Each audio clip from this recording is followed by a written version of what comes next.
ভণ্টি দেউতা ইমান ৰাতিখন গুৱাহাটীলৈ কিয় যাব লগা হ'ল তোক কিবা কৈ গৈছে নেকি কথাবোৰ ক'ব খোজা নাছিল কিন্তু মই জোৰ কৰি ধৰাত দেউতাই ক'লে যে দেউতাৰ কোনোবা এজন বন্ধুৰ অৱস্থা হেনো খুবেই বেয়া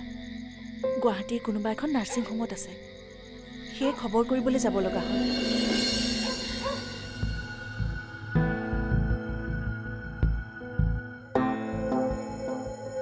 দেউতা ইমান ৰাতিখন যোৱাতকৈ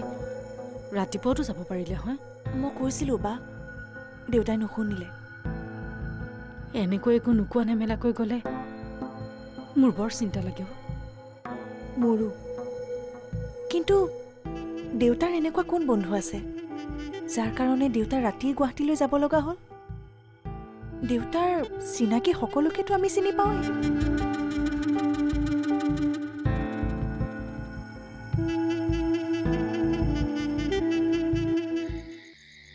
বিনয় বিনয় বিনয় অ' বাইদেউ কওকচোন আমাৰ এখেত আহি আছে এই ৰাতিখন হঠাৎ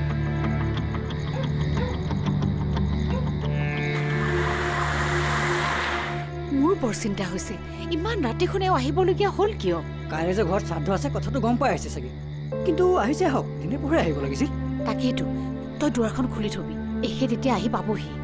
এখেত নহালৈকে তই শুবলৈ চাব নালাগে হ'ব দিয়ক বাইদেউ মই আছোঁ আপুনি চিন্তা কৰিব নালাগে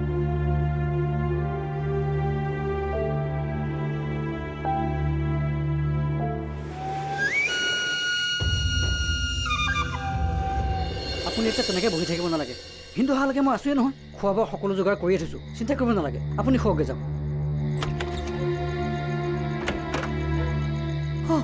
আহিলা তুমি বিনয় বেগটো লৈ যা কি হ'ল ইমান ৰাতিখন আহিবলগীয়া হ'ল যে দেউতাৰ লগত অলপ বিশেষ কথা পাতিব লগা আছে কথা ডাঙৰেই সেইকাৰণে ৰাতিয়ে গুচি আহিলোঁ মই ঠিক বুজা নাই দেউতা ক'ত দেউতাৰ লগত এবাৰ নাই নাই দেউতা এতিয়া শুইছে তেখেতক জগাব নালাগে কিবা কথা থাকিলে কাইলৈ ৰাতিপুৱা আলোচনা কৰিবা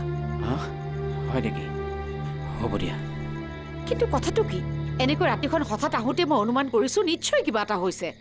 ভোগজানত সকলো ঠিকে আছেতো নাই খাউণ্ডে এতিয়া সকলো সমস্যাৰ মূল কাৰণ কি ভোগজানৰ পশ্চিমে থকা 25 বিঘা মাটিৰ দাগটোত খাউণ্ডে ফেক্টৰী বহাব খুজিছে আমাৰ মানুহ গৈছিল তাক বাধা দিবলৈ কিন্তু সেয়া সি তাৰ মাটি বুলি আমাৰ মানুহক খেদি পঠিয়ালে কি কৈছা এইবোৰ তুমি ঠিকেই শুনিছা কিন্তু কোৰ্টে এটা সিদ্ধান্ত নিদিয়ালৈকে সি সেই মাটিখিনি দখল কৰিব কেনেকৈ হ'ব দিয়া এতিয়া এইবোৰ কথা থাকক তুমি মুখ হাত ধুই কিবা এটা খাই লোৱাহি কাইলৈ ৰাতিপুৱা দেউতাৰ লগত এই বিষয়ে কথা পাতিবা ঠিক আছে ব'লা